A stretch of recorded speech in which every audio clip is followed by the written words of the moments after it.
After publicly proclaiming himself a communist, renegade Dr. Norman Bethune travels to China in January 1939 to join Mao Zedong and the People's Army in their desperate struggle against the invading Japanese. Bethune took off for China from Vancouver. He was accompanied by a nurse called Jean Ewan.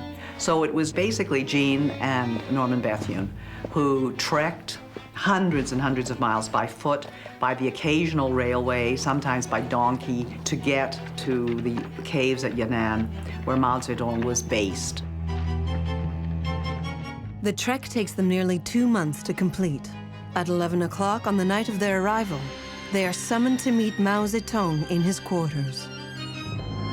The one and only meeting that Norman Bethune had with Mao Zedong lasted all night long. And it's the source of one of the most famous propaganda posters in the world. They are looking at each other and leaning on the table. It's very significant from an iconographic point of view. He is sitting with another person who is also sitting, i.e., they are equal. That is the only time they ever met. Mao sends Bethune to join the 8th Route Army, the only foreign doctor amidst 13 million Chinese.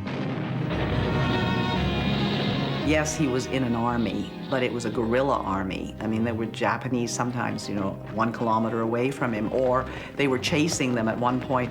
They took all the patients and stuffed them in hay bales and ran out of the village and were just fleeing the Japanese. One point he talks about having done 125 operations in 4 days.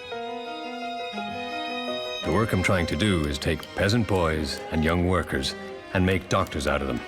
We have 2,300 wounded in hospital. We're engaged in severe guerrilla warfare all the time. So he was a battlefield surgeon, but he was also somebody who was operating out of the norms, and that's where he was his best, when he was not asked to be in the straitjacket of a structure.